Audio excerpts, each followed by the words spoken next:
Hi guys, boys and girls, inshallah you're all well. I want to share you some historical history lesson, to be honest. I'm going to title this and the subsequent videos Bangladesh, a legacy of blood. So this story is a historical one, and it goes back to 1730s, 40s and 50s, in the early days of the British Empire conquering the Bengal, East India, through the East India Company, India, British India, etc. Now, how did that happen? Bit of history. When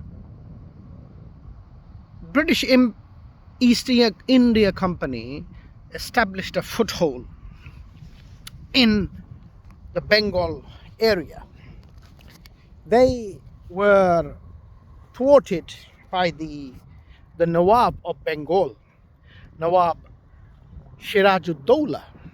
He was the last Mughal Nawab.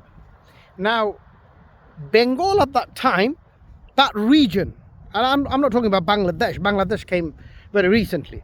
Bengal, consisting of Assam, West Bengal, East Bengal, you name it, the whole region, was the most prosperous, rich, and dynamic and progressive region, not only in the Indian subcontinent, but probably the entire world. It had the richest, the vibrant, the most strongest economy in the entire Indian subcontinent and perhaps in the world. Before the British East India Company established and took over India, the gross GDP, the world GDP for India alone was roughly 24%, right?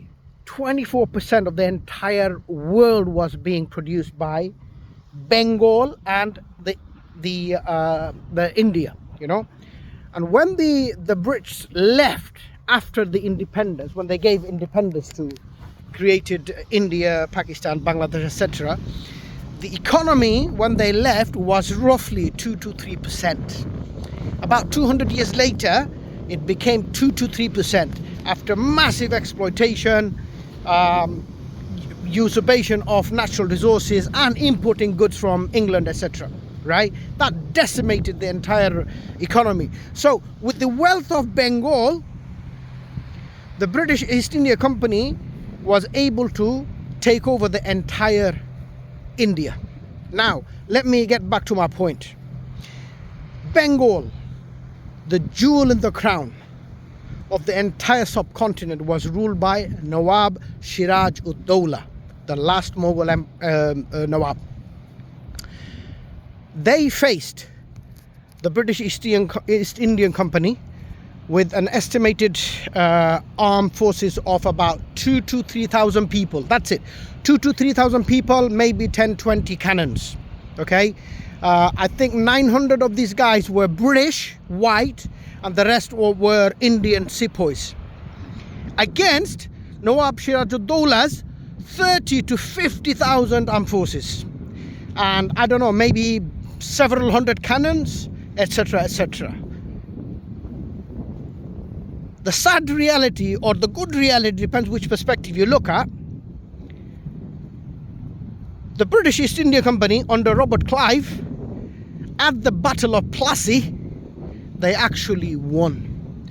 They routed the Nawab, his 30, 40, 50,000 people, and they literally won that battle. And with that battle, Nawab Siraj-ud-Daulah was able to escape, but they captured him and they subsequently killed him.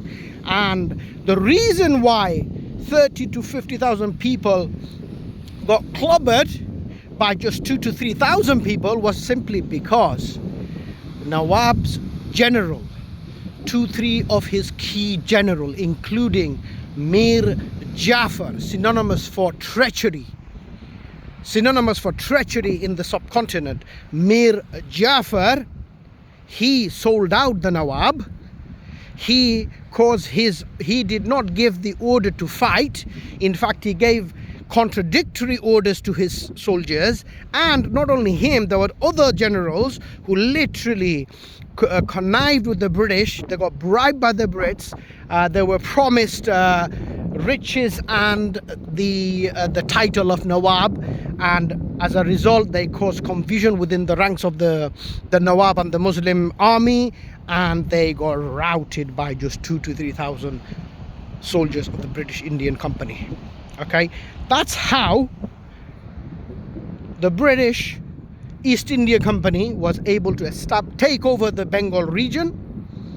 They installed Mir Jafar for a while as a puppet ruler, and they were able to exploit the entire region, and with the wealth of the Bengal they were able to take over the entire Indian subcontinent and rule it for the next 200 and something odd years. So this is a little history lesson, people. If you are a bit smart like the Brits, you don't need massive army.